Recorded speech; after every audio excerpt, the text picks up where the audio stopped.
অনেক দিন থেকেই আমার একটা পাহাড় কেনার শখ, কিন্তু পাহাড় কে বিক্রি করে তা আমি জানি না।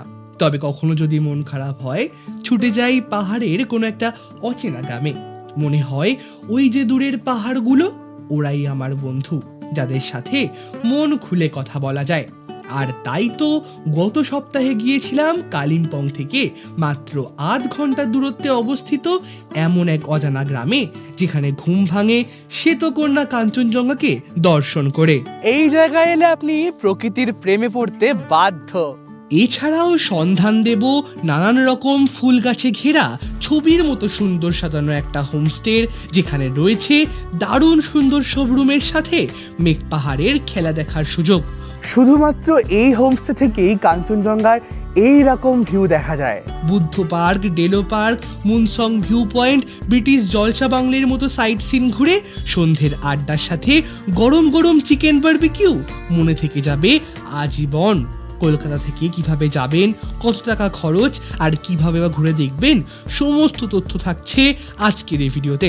তাহলে চলুন শুরু করা যাক আমাদের ফিক্কালেগাঁও।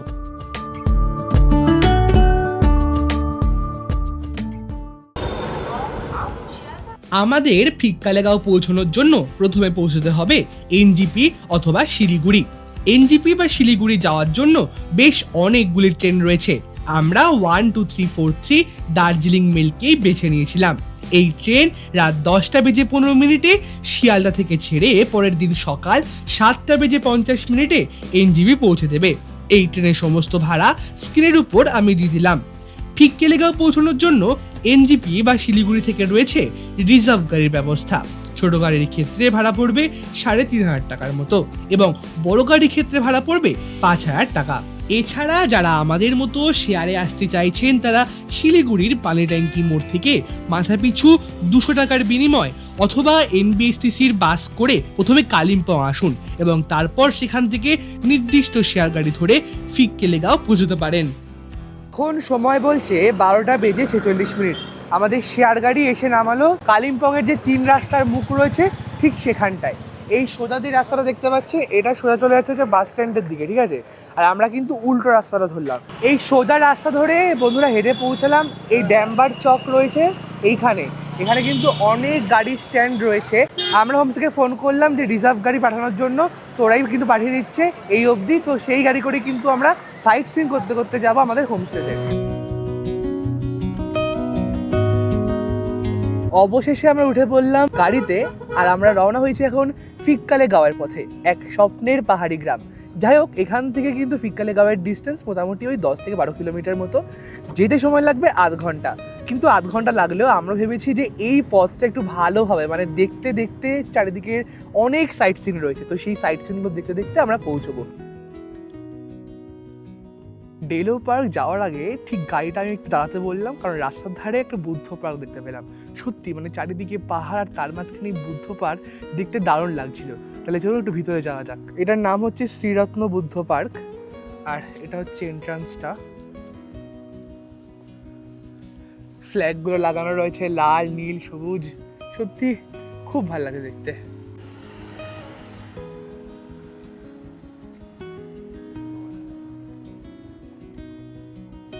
এটাই হচ্ছে বুদ্ধা পার্কের ভিতরটা। তো এখানে আসলে অবশ্যই কিন্তু 1-2 মিনিট বসে যেতে পারো, বেশ একটা শান্ত পরিবেশ কিন্তু এখানে রয়েছে।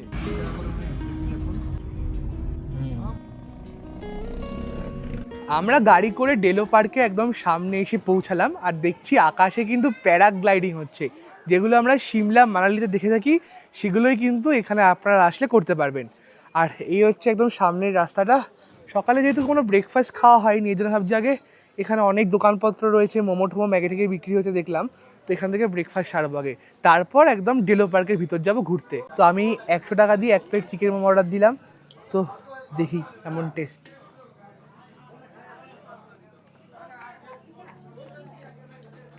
ফাটাফাটি, সত্যি খুব ভালো। খাওয়া দাওয়া শেষ করে এসে পড়লাম একদম যে ডেলো পার্ক রয়েছে তার সামনে। এই হচ্ছে একদম এন্ট্রান্স আর এই হচ্ছে মেন টিকিট কাউন্টার। এই ডেলো পার্কের এন্ট্রি ফি পার হেড 20 টাকা করে, এবং এটি সকাল 9টায় খোলে এবং বিকেল 5টায় বন্ধ হয়ে যায়।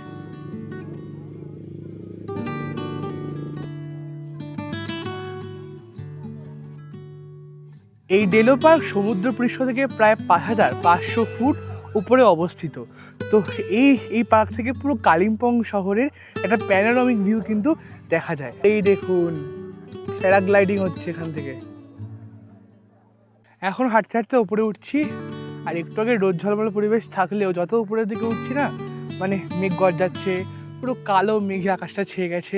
অনেকে হয়তো আপনারা একটু পরিষ্কার ওয়েদার আর কি ভালোবাসেন, কিন্তু আমার মতে এই মেঘলা ওয়েদার, মেঘ ভেসে বেড়াচ্ছে, মানে চারিদিক দিয়ে একটা অপূর্ব শোভা, এটাও কিন্তু একটা আলাদা সৌন্দর্য রয়েছে। এই মুহূর্তে চলে আসলাম একদম ডেলো পার্কের উপরের দিকটায়। আর এই বাংলো বাড়িটা যেটা দেখতে পাচ্ছ, এটা কিন্তু এখানকার বাংলো বাড়ি, মানে ওয়েস্ট বেঙ্গল ট্যুরিজমের আন্ডারে। তো তোমরা চাইলে কিন্তু বুক করতে পারো। এছাড়াও কিন্তু চারিদিকটা ভীষণ সুন্দর, মানে পুরো সবুজে মোড়া, পাইন গাছের জঙ্গল, হর্স রাইডিং হচ্ছে। আপনারা চাইলে কিন্তু হর্স রাইডিং করতে পারেন এখানে এসে। আমাদের সাথে আছে অমর্তদা। তো অমর্তদা, ওপরে শুনলাম একটা নাকি ভিউ পয়েন্ট আছে, তুমি বলছিলে। হ্যাঁ, তো এখন তো বোধহয় সেরকম ভিউ নেই। এখন যেহেতু এখন যেহেতু একটু ফগ হয়ে গেছে, হ্যাঁ, তো আমি সাজেস্ট করবো এই মুহূর্তে ওই ফগটার মাধ্যমে যে ভিউটা আছে সেটা দেখতে পাবেন না। দেখা ফলে যাচ্ছে না। ওখানটায় যাওয়া কোনো মানে হয় না। তাহলে আমরা নেক্সট সাইড শুনে যাই নাকি? রাদার দেন এই যে জায়গাটা, যে মাঠটা আছে, হ্যাঁ, এখানে যদি বেশ কিছুক্ষণ সময় কিন্তু তোমরা বা আমরা সবাই মিলে একটা গল্প আড্ডায় আর কি আচ্ছা মারতেই পারি, ঠিক আছে? অথবা আমরা নেক্সট যে সাইড সিনটা আছে সেখানেও যেতে পারি। ঠিক আছে, তাহলে আমরা মানে সেদিকেই যাই তাহলে, চলো। একদম। এই রাস্তায় 1 মিনিট এসেই কিন্তু রয়েছে কালিম্পং সায়েন্স সেন্টার। তো এই যে এই রাস্তাটা উঠে যাচ্ছে একদম কিন্তু সায়েন্স সেন্টার অবধি। তো আপনারা চাইলে কিন্তু এই সায়েন্স সেন্টারও দেখে নিতে পারেন। আমরা আর যাচ্ছি না, কারণ আজকে বেশ খানিকটা দেরি হয়ে গেছে। এখন এসে পৌঁছালাম আর একটা বুদ্ধিস্ট মনেস্ট্রি। এখানে কিন্তু অনেকগুলো বুদ্ধিস্ট মনেস্ট্রি আছে, আপনারা কিন্তু চাইলে সবগুলো দেখে নিতে পারেন। আর এক একটা থেকে সুন্দর।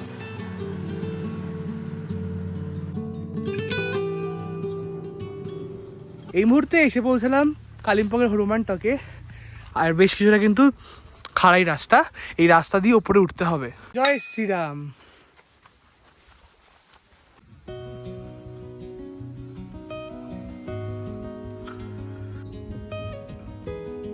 এই হলো হচ্ছে হনুমান টক। এই দেখতে পাচ্ছ ওপরে হনুমানজির একটা বড় মূর্তি রয়েছে, মানে চারিদিকে পাইন গাছের জঙ্গল, আর তার মাঝে বজরংবলী। একদম উপরে চলে আসলাম, আর উপর থেকে কিন্তু জায়গাটা দারুণ লাগছে। জোরে জোরে ঠান্ডা হাওয়া দিচ্ছে, আর ওই দূর পাহাড়গুলো দেখা যাচ্ছে। আর এই হচ্ছে বজরংবলী। আপনারা যারা কিন্তু পা হেঁটে উঠছেন অবশ্যই কিন্তু সাবধানে উঠবেন, বেশ কিন্তু চড়াই রাস্তা। আর আপনারা যারা একটু বয়স্ক মানুষ আসছেন ওঠার দরকারই নেই বলতে গেলে। আর এমনি কিন্তু জায়গাটা খুব সুন্দর, বেশ পিসফুল জায়গা, আর মানে একদম ঝিঝি রাখছে, সত্যিই অপূর্ব লাগছে। আমরা এখন রওনা হয়েছি রামধুরার দিকে। আর যেতে যেতে যেটা দেখতে পেলাম সেটা হচ্ছে হঠাৎ করে বৃষ্টি পড়ছে। আর অনেকেই মনে করেন যে পাহাড়ে আবার বৃষ্টি কি, কিন্তু আসলে যারা বোঝেন পাহাড়ের বৃষ্টি কিন্তু আলাদাই, একটা আলাদাই দেখতে লাগে। আর আমার কাছে পাহাড়ের বৃষ্টি মানে খুবই স্পেশাল। এই মুহূর্তে বন্ধুরা চলে আসলাম রামধুরা ভিউ পয়েন্টে। এটা হচ্ছে ওই মুনসং যাওয়ার রাস্তাতেই একদম সাইডেই, চারিদিকে পাইন গাছের জঙ্গল। আর জায়গাটা হচ্ছে অনেকটা এরকম, প্রচুর দোকানপত্র রয়েছে দেখতে পাচ্ছি, খাবার দাবার হ্যাঁ অনেক কিছু বিক্রি হচ্ছে। আর এখান থেকে শুনেছি দারুণ সুন্দর ভ্যালির ভিউ পাওয়া যায়। বাহ, দুর্দান্ত লাগছে। চারিদিকে পাহাড়, মাঝখানে তিস্তা নদী। আর শুনলাম এখানে যদি খুব ভাগ্য ভালো থাকে, এখন তো পুরো ক্লাউডি ওয়েদার, যদি পুরো আর কি ওয়েদার ভালো থাকে তাহলে নাকি এখান থেকে পুরো কাঞ্চনজঙ্ঘার দারুণ সুন্দর ভিউ আসে।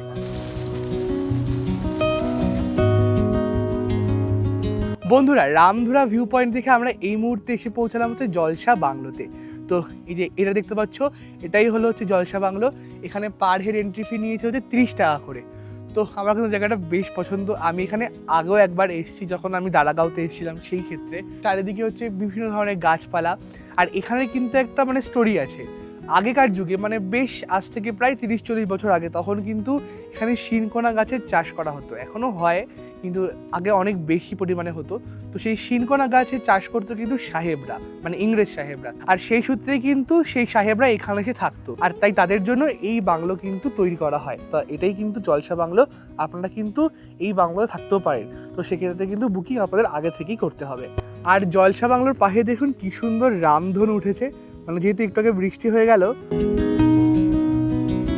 দারুণ সুন্দর চারিদিকে। এরকম কিন্তু উপরে ভিউ পয়েন্ট আছে, আপনারা কিন্তু এরকম সিঁড়ি বেয়ে উপরে উঠতে পারবেন। আর এই দিকে হচ্ছে পুরোটাই মানে সিনিক ভিউ, আপনারা মানে পুরো 360 ডিগ্রি ভিউ এনজয় করতে পারবেন। ওপরে একটা ট্রি হাউস রয়েছে। এই হচ্ছে চারিদিকের ভিউ। নিচ দিয়ে কিন্তু তিস্তা রিভার বয়ে যাচ্ছে। এখন ওয়েদার মোটামুটি পরিষ্কার, যেহেতু বৃষ্টিটা হয়ে গেল এই কারণে। জলসাবানো থেকে গাড়ি করে 1 মিনিটের মধ্যে কিন্তু চলে আসলাম মুনসং ভিউ পয়েন্ট। এই হচ্ছে পুরো জায়গাটা। এই হলো হচ্ছে আই লাভ মুনসং ভিউ পয়েন্ট। একদম উপর থেকে নেমে আসলাম, আর দুর্দান্ত জায়গাটা, মানে পুরো চারিদিকের সিনিক একটা ভিউ তোমরা আসলে এখানে দেখতে পাবে। একদিকে আমাদের পশ্চিমবঙ্গ আর একদিকে হচ্ছে সিকিম রাজ্য। তো একদম কিন্তু মানে 2 রাজ্যের সংযোগস্থলে আমরা এখন দাঁড়িয়ে রয়েছি। মাঝখান দিয়ে বয়ে চলেছে তিস্তা নদী।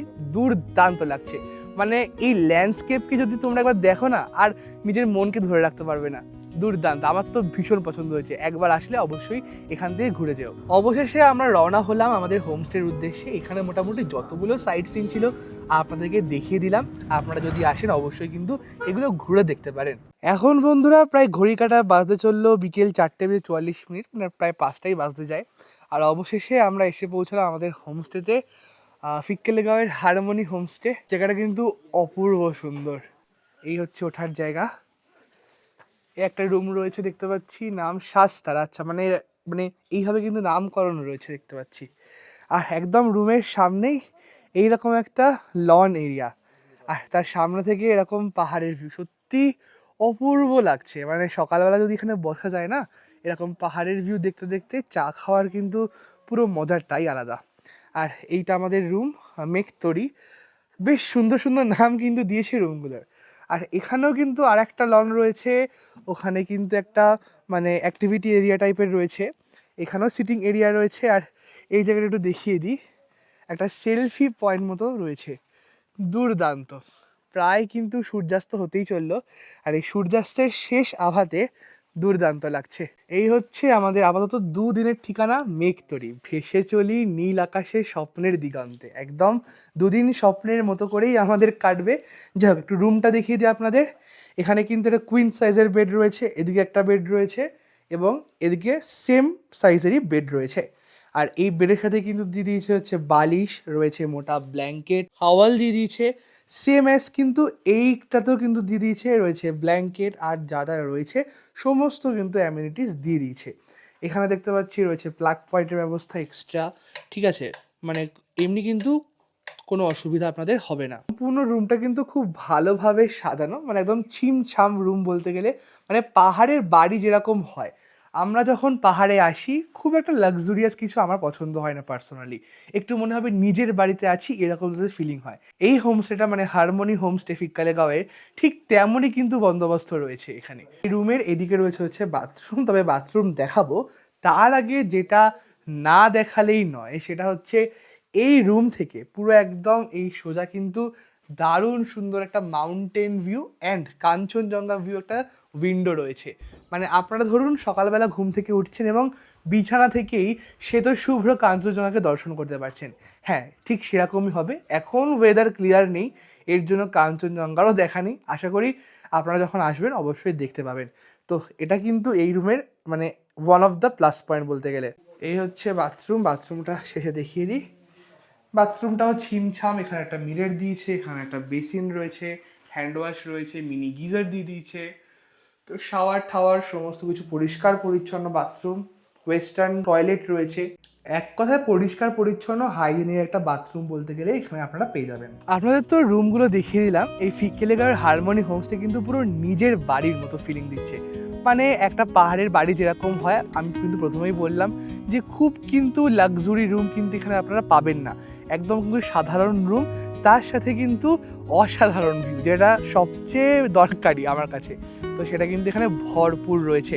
আর সমস্ত ধরনের কিন্তু সুযোগ সুবিধা কিন্তু আপনারা এখানে আসলে পেয়ে যাবেন। যাই হোক, অনেক তো কথা হলো, লাঞ্চ ছাড়ার টাইম হয়ে গেছে, কারণ অনেকটা বেলা হতে চললো, আর বেশ জোর কিন্তু খিদেও পেয়ে গেছে। চলুন ওপরে যাব, ওপরে গিয়ে লাঞ্চ সেরে আসি। এই সিঁড়ি দিয়ে উঠলেই হচ্ছে এখানে ডাইনিং এরিয়াটা রয়েছে। আমি ওপরে চলে আসলাম, আর ওপরে এসে কিন্তু বসে গেছি লাঞ্চে। আর আজকের লাঞ্চে কিন্তু রয়েছে একদম গরম গরম সাদা ভাত, তার সাথে রয়েছে ডাল, এখানে কারি রয়েছে, তার সাথে বাঁধাকপি, এখানে স্যালাড, এখানে রয়েছে গরম গরম ভাজা পাঁপড়। আর যেটা একদম নতুনত্ব আমার কাছে লাগলো সেটা হচ্ছে এইটা, সোয়াবিনের আচার। এটা আমি কোনো জায়গায় গিয়ে খাইনি। এটা আজকে খেয়ে দেখবো। অপূর্ব অলরেডি খাওয়া শুরু করে দিয়েছে, বেচারা অনেক জোর খিদে পেয়ে গেছে, কারণ আজকে অনেক জার্নি হয়েছে বিশ্বাস করো। তো এখানে একটুখানি গরম গরম ডাল নিয়ে নিলাম। এরকম অফবিট পাহাড়ে কিন্তু এরকম বাঁধাকপি, তারপর হচ্ছে এরকম ডাল খাওয়ার কিন্তু মজাটাই আলাদা, আর কিচ্ছু লাগে না বিশ্বাস করুন। জমজমাটিভাবে খাওয়া দাওয়া চলছে, সবাই মিলে একসাথে আর কি আমরা খেতে বসেছি। তো আজকের এই হোমস্টেতে যেটা আমার ইউনিক লাগলো সেটা হচ্ছে সোয়াবিনের আচার। তো এটা আমি কোনো জায়গায় গিয়ে কিন্তু মানে আমরা দেখিনি, তাই না? একদমই তাই। ও আর হ্যাঁ, আপনাদেরকে বলে রাখি, এই হোমস্টেতে আসলে কিন্তু আপনারা 1200 টাকার বিনিময়ে থাকতে পারবেন, প্লাস এত সুন্দরভাবে কিন্তু খাওয়া দাওয়া সারতে পারবেন। মানে আমি আর কি অনেক হোমস্টে দেখেছি, বাট এত সুন্দর খাবার দাবারের স্বাদ কিন্তু সত্যি মেলা ভার, মানে আমি খুব একটা দেখিনি। তারপরে যদি আসেন তাহলে কিন্তু এই 1200 টাকার বিনিময়ে এরকম সুন্দর রুমের সাথে এরকম সুন্দর খাবার দাওয়া পেয়ে যাবেন। একদম, আমি কি ঠিক বললাম অপূর্ব? একদম প্রত্যেকটা খাবার দারুণ, মানে আমার আর বলার অপেক্ষা রাখে না এটা আলাদা করে। এই সবেমাত্র খাওয়া দাওয়া আমরা সেরে উঠলাম, আর হাতের জল পর্যন্ত এখনো শুকায়নি। আর কি দেখতে পেলাম জানেন?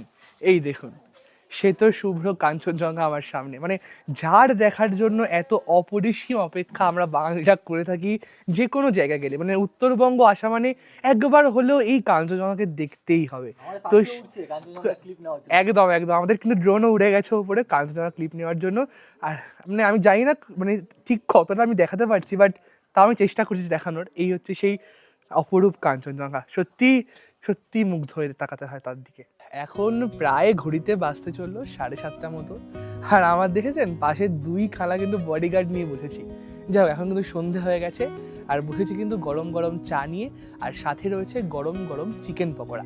আপনারা তো অনেক হোমস্টে দেখেছেন, কিন্তু সেখানে কিন্তু সাধারণত আমরা কী দেখে থাকি, ভেজ পকোড়া দেয় অথবা অন্য কিছু দেয়, কিন্তু এখানে কিন্তু আমি যে প্যাকেজটা বলেছি 1200 টাকার মধ্যে, তার মধ্যে কিন্তু চিকেন পকোড়া রয়েছে।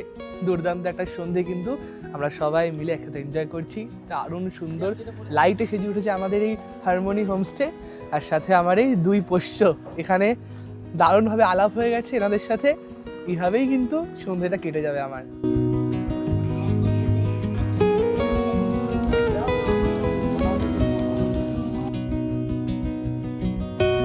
দুর্দান্ত একটা সন্ধে কাটাচ্ছি আজকে, মানে এরকম সন্ধে বহুদিন পর কিন্তু। তো আশপাশে ঘুরে দেখছিলাম, সাথে আপনাদের দেখাচ্ছিলাম বারবিকিউ হচ্ছিল। তো হাতে কিন্তু পেয়ে গেছি গরম গরম বারবিকিউ। এখানে ওই 1 কেজি বারবিকিউর দাম নিল 1000 টাকা করে। এছাড়াও ব্যাম্বু চিকেনের কিন্তু অপশন রয়েছে, আপনারা দুটোই নিতে পারেন, তো সেটাও কিন্তু 1000 টাকা। তো আমরা এই চিকেন নিচ্ছি, বারবিকিউ চিকেন। চলুন ট্রাই করা যাক। জাস্ট ফাটাফাটি খেয়ে যাবে, মানে ভিতরটা খুব জুসি, এর থেকে কিছু বলারই দরকারই নেই।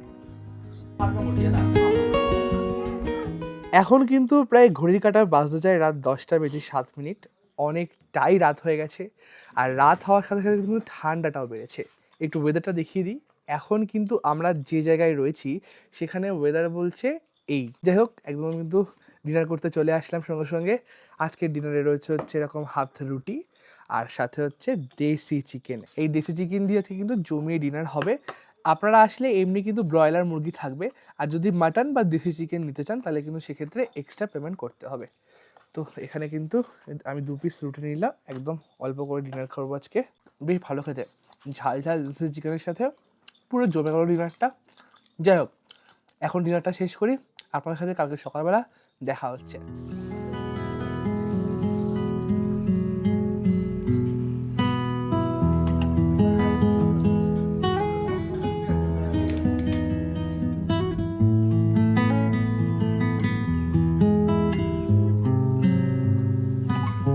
Good morning from Fikkelegaon. দারুণ একটা সকাল, আর এখন কিন্তু সময় বলছে সকাল 10টা। কালকে রাতে দারুণ একটা ঘুম দিয়ে এখন বেশ বেলা করে উঠেছি, আর সকাল থেকে দেখছি টুপটাপ করে বৃষ্টি পড়ছে। বেশ ভালো লাগছে, ঠান্ডা ঠান্ডা একটা ওয়েদার। আর এই বৃষ্টির মধ্যেই কিন্তু ফিক্কেলেগাঁওয়ের শোভা যেন আরও বেশি বেড়ে গেছে। আজকে ঠিক করেছি পায়ে হেঁটেই এই গ্রামটা ঘুরে দেখবো, নিজের চোখে সমস্তটা দেখবো, এখানকার মানুষের জীবনযাত্রাটাকে উপভোগ করব। একটু পরে ব্রেকফাস্ট করতে যাব, ব্রেকফাস্ট শেষ করে আমরা বেরিয়ে পড়বো। এখন বন্ধুরা চলে এসেছি হচ্ছে ব্রেকফাস্ট করতে, আর আজকে কিন্তু সকালবেলার ব্রেকফাস্টে রয়েছে হচ্ছে গরম গরম ম্যাগি। তো আমি রাহুলদার হোমস্টেতে এসেছি। রাহুলদা, তো এখানে আর কি অ্যাভেলেবেল রয়েছে এমনি? হ্যাঁ বলো। এই ছাড়া এছাড়া এখানে রুটি সবজি হচ্ছে, পুরি সবজি হচ্ছে, আচ্ছা। তারপর চাউমিন হয়ে যাবে, আলু পরোটা হয়ে যায়, আর মাঝে মাঝে ওই বিভিন্ন টাইপেরও করে ছোলা দিয়ে। আচ্ছা, হ্যাঁ, ছোলা বটাটা বলে। মানে কি ওই অনেক বিভিন্ন কিছু। রকমের অপশন রয়েছে, তাই তো? আচ্ছা, একদম। এই মুহূর্তে হোমস্টে থেকে বেরিয়ে পড়লাম পা হেঁটে ঘুরবো বলে। আর এই হোমস্টের কিন্তু একদম সামনেই রয়েছে এরকম হচ্ছে ভুট্টা ক্ষেত, ছাতাও নিয়ে নিয়েছি। আর এই হচ্ছে পুরো ভুট্টা ক্ষেত রয়েছে, অনেক ধরনের সবজিও চাষ হয়েছে নিচে দেখলাম। আর এখানে দেখুন, এখানে একটা ছোট্ট খামার বাড়ি টাইপের রয়েছে। এই একটা ছাগল, এই একটা ছাগল, বাহ, অনেকগুলো কিন্তু ছাগল রয়েছে। আমরা এগিয়ে চলেছি রাস্তার দিকে, আর আমাদের কিন্তু পথ দেখাচ্ছে, আয়, এই যে এটা ডগিটা। কি নাম তোমার? আর এই রাস্তার পাশেই কিন্তু চাষ হয়েছে লাল রঙের মূলো, একদম ছোট ছোট হয়ে আছে, একদম সরু রাস্তা। এখানেও ভুট্টা চাষ হয়েছে, একদম উপরে উঠে যাচ্ছে রাস্তাটা। কত ফুল ফুটে রয়েছে চারিদিকে। ऑनेस्टी जाने का रास्ता इधर है।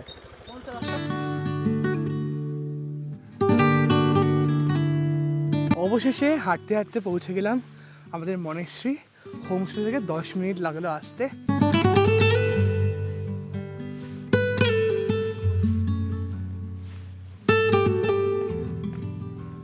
হচ্ছে মনেস্ট্রির সাইডে চলে আসলাম।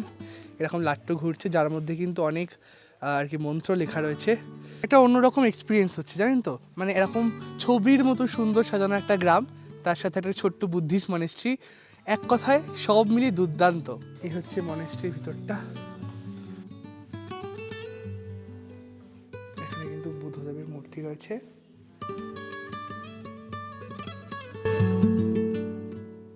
এই মনেস্ট্রি থেকে কিন্তু এই ওপরেও যাওয়া যায়। এই হচ্ছে ওপরটা, ওপরে চলে আসলাম ছাদে। আর এখান থেকে কিন্তু চারিদিকের পুরো ভিউটা আর কি আপনারা উপভোগ করতে পারবেন।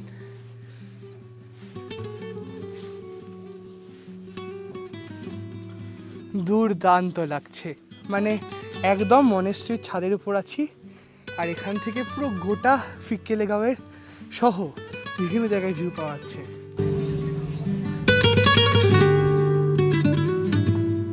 বন্ধুরা, এখন মনেস্ট্রি দেখে আমরা একটা ভিউ পয়েন্টের দিকে হাঁটতে হাঁটতে যাচ্ছি, একদম সোজা।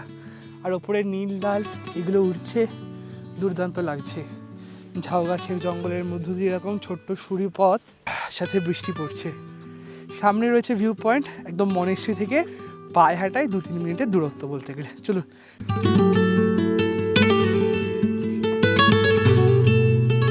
এই হলো বন্ধুরা সেই ভিউ পয়েন্ট। আর দূরে দেখতে পাচ্ছ পুরো বয়ে চলছে তিস্তা নদী খরস্রোতে। আর ওই দিকে যতগুলো পাহাড়, ওই যে ওই পাহাড়গুলো সবটাই কিন্তু সিকিমের পাহাড়। মানে সত্যি জায়গাটা অসাধারণ। এই জায়গায় এলে আপনি প্রকৃতির প্রেমে পড়তে বাধ্য। আমরা তো আগের দিন মেঘতরিতে ছিলাম, তো আজকে আর একটা রুম আপনাদের দেখিয়ে দিচ্ছি।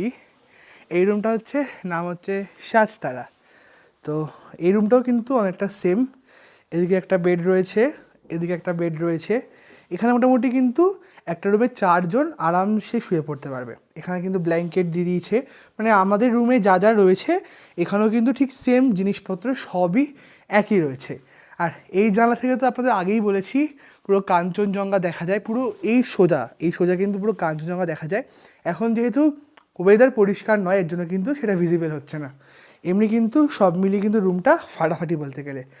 আর একবার বাথরুমটাও দেখিয়ে দিই।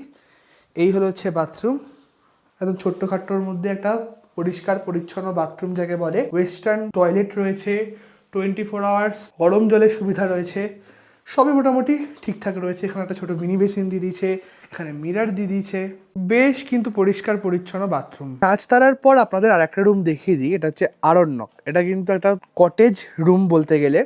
এখানেও কিন্তু সেমভাবে এদিকে একটা কিং সাইজ বেড রয়েছে, আর এখানে হচ্ছে একটা কিং সাইজ বেড রয়েছে। মোটামুটি 4 থেকে 6 জন কিন্তু এই রুমে আপনারা থাকতে পারবেন। আর মানে একদম কিন্তু বড় সড়ো একটা রুম।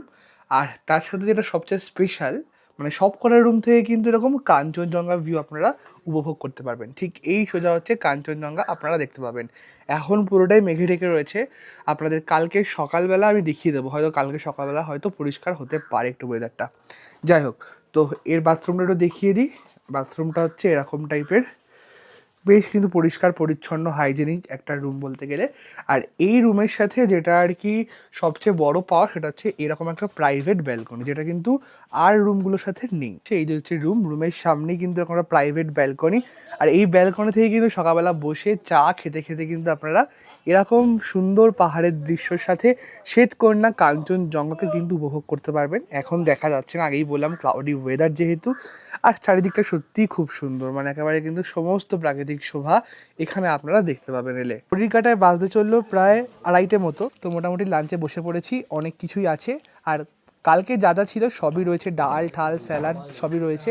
আর যেটা এক্সট্রা সেটা হচ্ছে মাছের ঝোল, মানে এরকম অফবিটে কিন্তু আপনারা এরকম মাছের ঝোল কিন্তু আর কি লাঞ্চে থাকবে।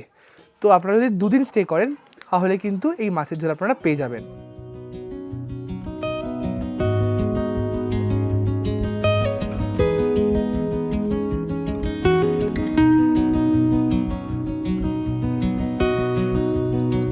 Good morning from Harmony Fikkelegaon. সকাল সকাল উঠে গেছি আর দারুণ সুন্দর কিন্তু আজকে ঝলমলে ওয়েদার। আর কালকে যা বৃষ্টি হচ্ছিল মানে কি বলবো। যাই হোক, সকাল সকাল উঠে কার দেখা পেলাম জানেন? সে তো শুভ্র, সে তো কন্যা, আমাদের সবার প্রিয় কাঞ্চনজঙ্ঘা। দেখুন আমার সাইডে কিন্তু দেখা যাচ্ছে তাকে, দুর্দান্ত লাগছে। আর এই ভিউ কিন্তু এই সকালটাকে পুরো মায়াবী করে তুলেছে। কালকে তো মানে ভাবতেই পারি এরকম ভিউ দেখতে পাবো সকালবেলা উঠে। যাই হোক, আপনারা কিন্তু এই হারমোনি হোমস্টেতে আসলে কিন্তু অবশ্যই এরকম ভিউই দেখতে পাবেন কাঞ্চনজঙ্ঘার। সবই তো আপনাদের দেখিয়ে দিয়েছি, আপনারা কলকাতা থেকে কিভাবে আসবেন, কিভাবে ঘুরে দেখবেন। তাহলে কেমন লাগলো আজকের ভিডিও একদম কিন্তু জানাতে ভুলবেন না, কমেন্ট করতে ভুলবেন না, আর লাইক করতে ভুলবেন না। দেখা হবে আরও নতুন নতুন ট্যুর ব্লগ নিয়ে নতুন নতুন জায়গায়। ততদিন সুস্থ থাকবেন এবং ভালো থাকবেন। Thanks for watching.